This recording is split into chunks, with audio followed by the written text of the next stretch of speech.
Welcome dears. Class we studied about Nelson Mandela.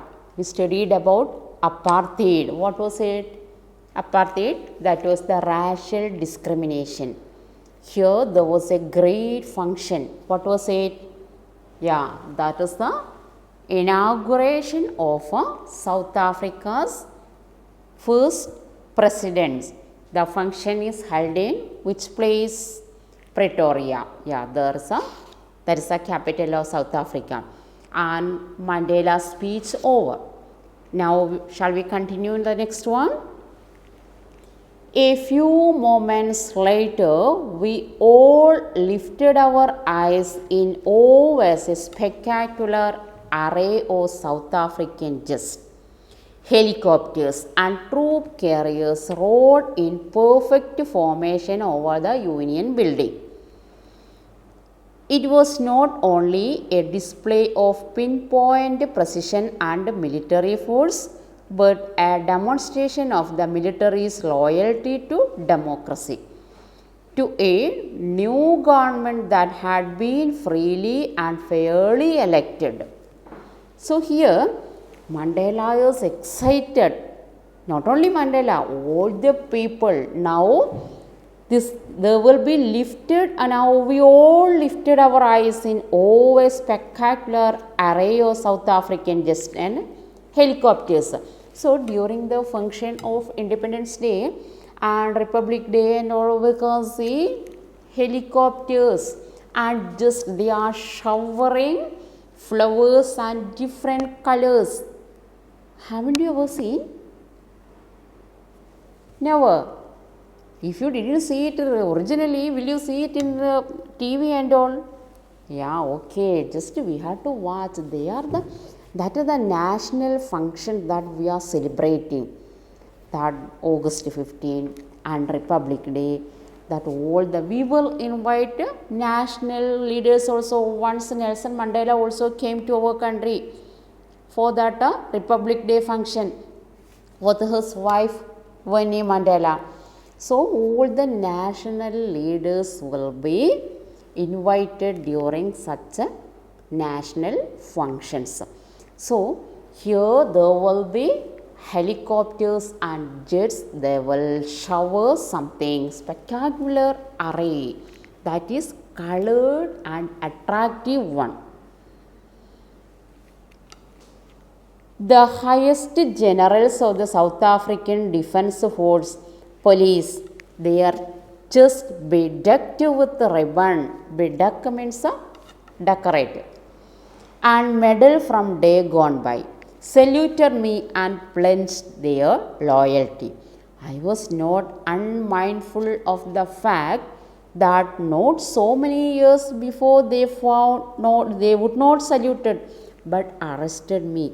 Finally, a chevron of Impala jets left a smoke trail of the black, red, green, blue and gold of the new South African flag. Now imagine that. Till these days, so many, I told you how many years? 27 years Mandela was in prison, and that some officers arrested him. But now think that the same officers are here to protect him. What a contrast it may be. Think that till these days the person who arrested him only reached here to salute him. So that was a prestigious moment, wasn't it? Yeah, okay. The day was symbolized for me by the playing of our two national anthems and the vision of white singing Kosi Zikalele Africa and black singing Diestem, old national anthem of a republic. Although that day neither group knew the lyrics of the anthem they once despised, they would soon know the words by heart. Despised, very low opinion, despised.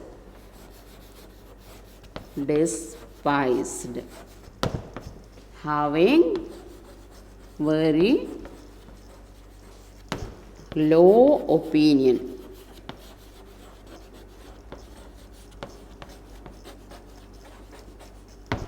Having very low opinion. You think that contrast here also. Till these days, the black people's national anthem won't be sung by the white people. They have another national anthem. And for example, in our country, there is only one national anthem. What is it? Janaganamana. So here, two national anthems are there. White people will sing that song, another one, black people. But now what happened? Here everybody sang it together. So what a contrast it is. On the day of the inauguration, I was overwhelmed with a sense of history. In the first decade of the 20th century, a few years after the bitter Anglo-Boer War and before my own birth, white-skinned peoples of South Africa patched up their differences and erected a system of racial domination against the dark-skinned people of their own land. The structure they created formed the basis of one of the harshest, most inhumane societies the world has ever known. Now, in the last decade of the 20th century and my own 8th decade as a man, that system had been overturned forever and replaced by that recognized the rights and freedom of all people, regardless color and skin. Before his birth onwards only the racial discrimination started. So many people fought against it, but they didn't achieve their aim. There are so many social and national leaders that they had come about through the unimaginable sacrifices of thousands of my people, whose sufferings and courage can never be counted or repaid.